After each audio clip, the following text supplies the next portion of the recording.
let's move on. Ross Chastain went 3 wide on a late race restart and makes contact with Gragson, Almirola, and Blaney, who were collected in a multi-car crash. Spot on, spot off, TJ. Sorry, I started laughing there. I got to tell this really quick. So Earl's down there next to me. Oh, God. First of all, Earl spots for Noah, by the way. Every 5 minutes, hey, who spots for that car? Which car do you got again? So they were short on fuel. So nothing's changed with Earl. No. 20 years the same Earl. You don't know what's going on with what team and driver. He told me, I said, Earl, are you short on fuel? I love Earl. I'm just kidding. And he looks over and he goes, nah, we can run 6 more laps.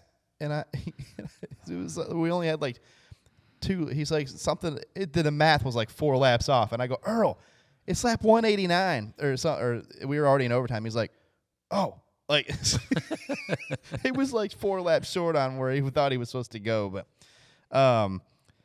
look, man, I mean, I'm not spot on for the wreck, but you got to know who's behind you. If you leave the door 3/4 of the way open, that one car is going through it. The train has a lot of steam. Yeah. And at the end of a race, that train has even more steam. So you got to be aware of your surroundings at this point and realize who's behind you. At that point, if I'm Noah, I don't even care where the inside row is. I am looking in the mirror at that one car and making sure that bumper stays attached to mine and going forward. I mean, yeah, he's probably going to poke out at some point, but that third lane was hard in the front. Like, he wasn't going to go to the third lane without getting some help right then. And I don't know. I mean, you can't leave the door open like that and then close it right away. If you leave it open for, I mean, less than a second, they're there.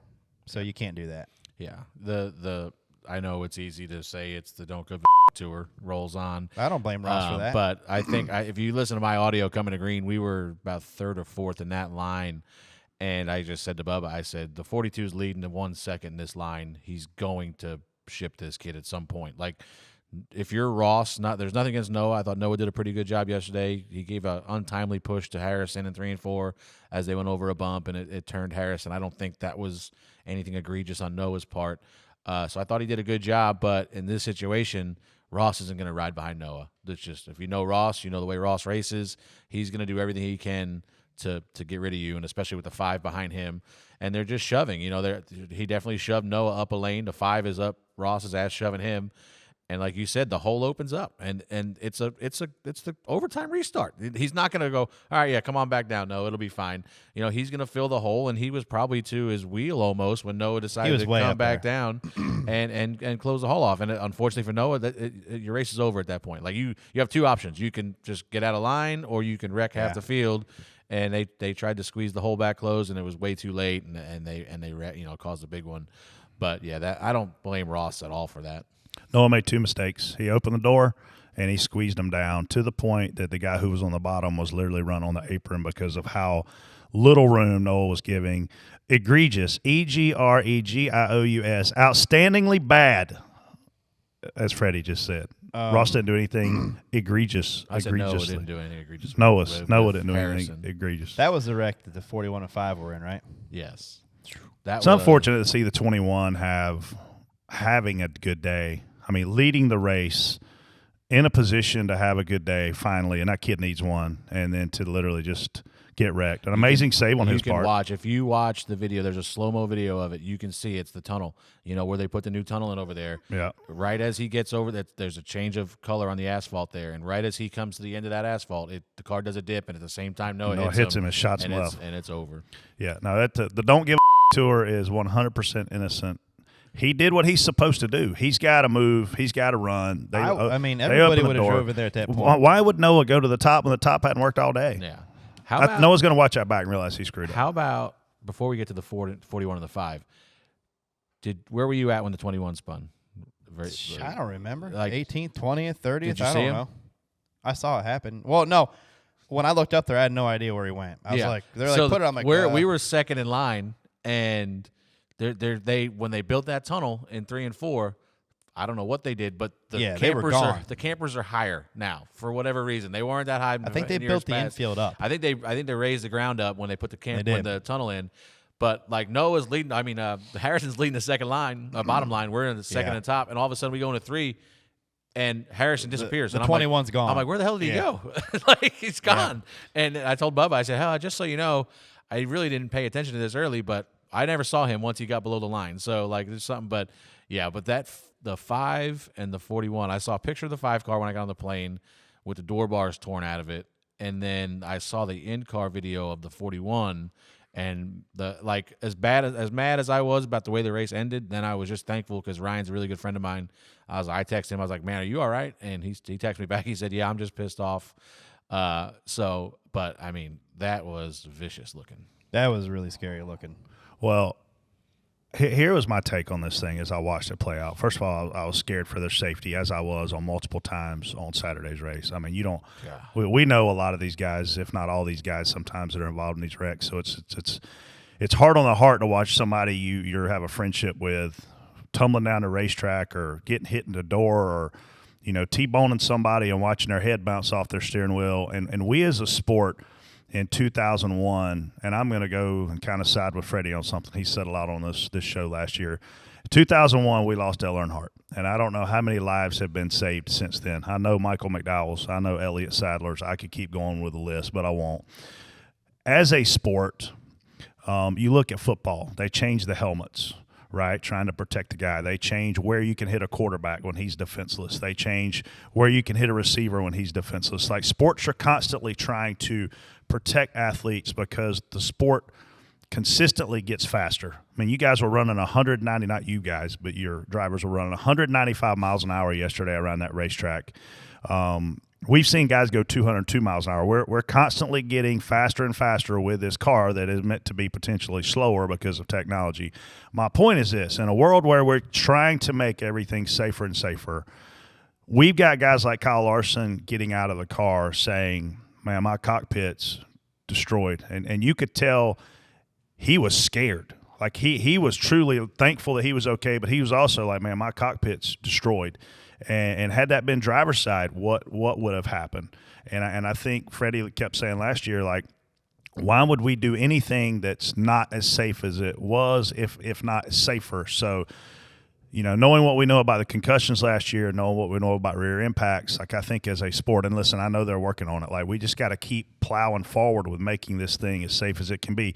If that Hans, do we know if Preece had on the Hans device that like Ricky and Larson and them like to wear?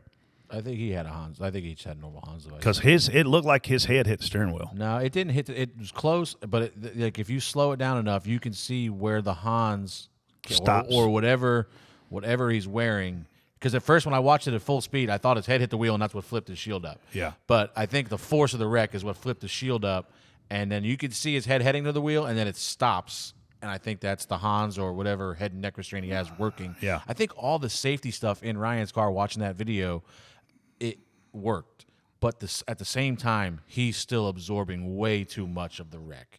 Like the violent, just the images are so violent that we have to figure out a way that the driver isn't absorbing all of that energy. That was the biggest thing we did with safer barriers and the way the cars kind of, they crushed instead. So the car took the energy instead of the driver. And you see that yesterday. And Ryan, like, if you watch the whole thing, like, Ryan thinks he's through the wreck. You know what I mean? Like, he's checking up. Okay, now he's downshifting, and right as he downshifts, wham! That's when he hits the 50, the 5.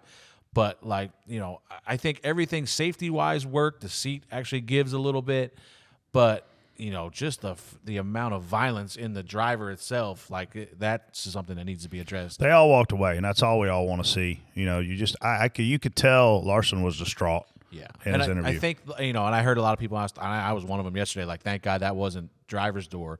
But I went back and looked, and the driver's side is reinforced a lot more than the passenger side.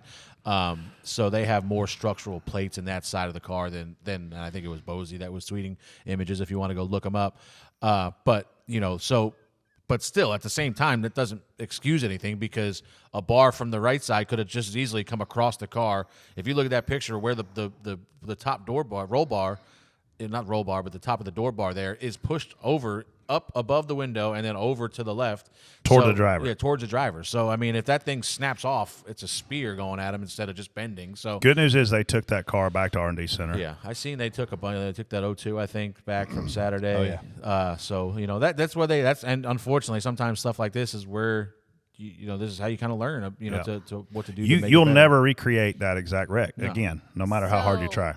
You mentioned like a Larson who obviously, and rightfully so, was scared after that. And a lot of guys have had some pretty vicious wrecks. Well, Larson's locked into the playoffs. So who's to say, like, is there a rule out there that says he can't race? Like, he is not able to say, I'm not racing Talladega because I don't feel safe There is there? a rule. Yeah. You can't. He'd have to you get a must, waiver. You have to you get a must waiver. start all the races.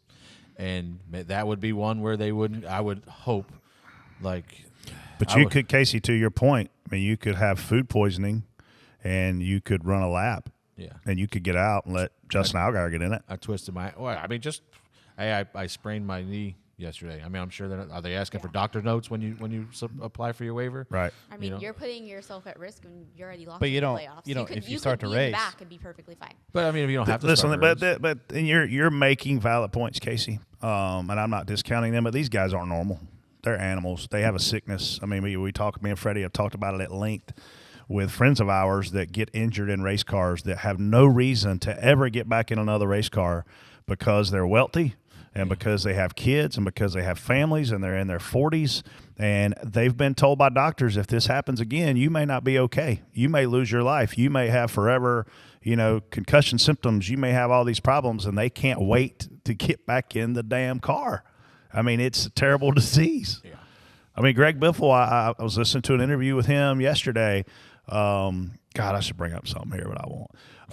You can't just say that. I know, but Greg Biffle was talking about an interview. I mean, you could tell at 50 years old that he truly would love to get back in a race car. And it's like you asked me earlier, do I miss the spotting aspect of it? I mean, looking back on it, my answer is similar to Biffle's because Biffle was like, I miss being in the race car. I don't miss being in a wreck. Yeah. I don't miss doing 100 autograph sessions a year and being away from home to have to do them. But you could tell in his voice, if somebody calls him right now and says, hey, would you like to run Dover this weekend in a Cup car? He'd say, yeah, I'm in. Yeah, 100%.